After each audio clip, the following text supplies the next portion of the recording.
fire up DOSBox and run the sound config, because today we're going to be taking a look at an old gem that was released for the PC back in 1995 by Apogee Software. This game was originally designed to be a sequel for Wolfenstein 3D, but was overshadowed by other games at the time, such as Doom, and also, of course, I am talking about Rise of the Triad. Now, Rise of the Triad is very similar to Wolfenstein 3D in a lot of respects.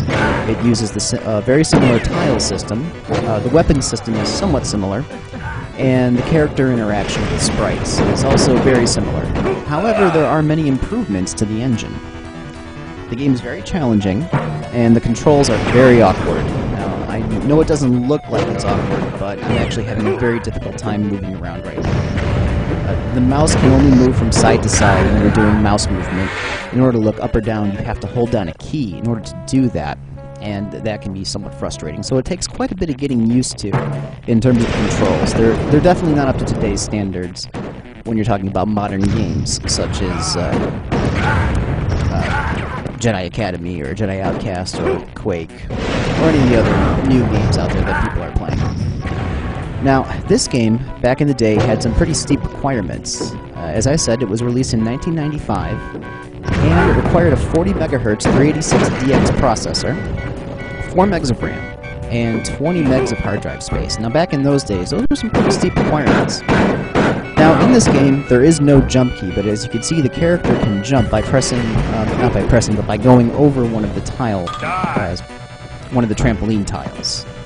You can see little onks flying around in the air. If you get 100 of those, you get an extra life. Now, it's very frustrating when you die, because when you die, you lose everything that you had in your inventory, all of your weapons, and you have to start at the very beginning. There are no checkpoints in the game, although you can save whenever you want, so that is kind of a nice feature of the game.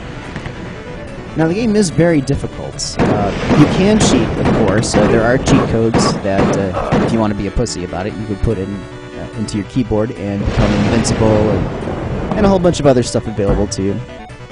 But for the purposes of this demo, I will not be using any cheat codes to show you how difficult the game actually is.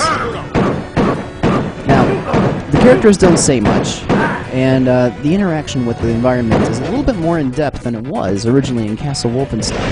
As you can see, I'm having a hard time moving around. That I'm looking at is a window, and the enemies will not shoot through it, but once you shoot one of the tiles, the whole thing breaks down, and then you can proceed to shoot your enemies. The game is pretty fun and quite entertaining. As you can see, one of the characters was playing dead. He just suddenly stood up and started shooting. He said, "Drop it." That was a new feature that was pretty advanced back in the day. And there are a lot of hazards in the game.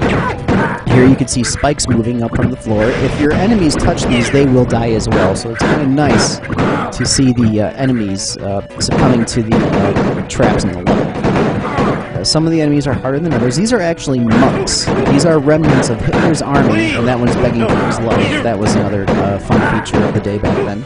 A lot of these are remnants of Hitler's army. From Castle Wolfenstein 3D, they formed a cult called the Triad, and these are all priests and monks that you're fighting.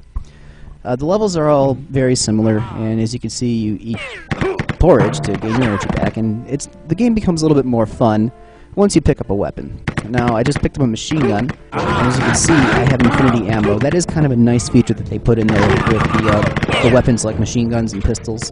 You don't ever run out of ammo, so you don't have to resort to a knife or a chainsaw, although it is kind of fun to resort to a chainsaw. Now, the graphics are just standard VGA. They're not super VGA, so they're not all that great. And I am running this game in a very small window, so it's kind of hard to pay attention, kind of hard to focus on this small window. But back in the day, this was pretty good. And here, this is gas trap of some type. It comes without warning, and it happens when you flip the switch, and things like this happen all throughout the game. Traps happen without warning. Sometimes you don't even know what's going on, and you suffer from these hazards, and you have no idea why or how you set them off. Now, here's another good example of the characters succumbing to the traps in the board. This is kind of fun. You get to watch them get sliced up. Now, they're behind a window, so they're not going to shoot you. And there they go. They just got shot. Now, this is fun This is mushroom mode. Pick up the mushroom, and your character hallucinates. Audio and visual hallucinations.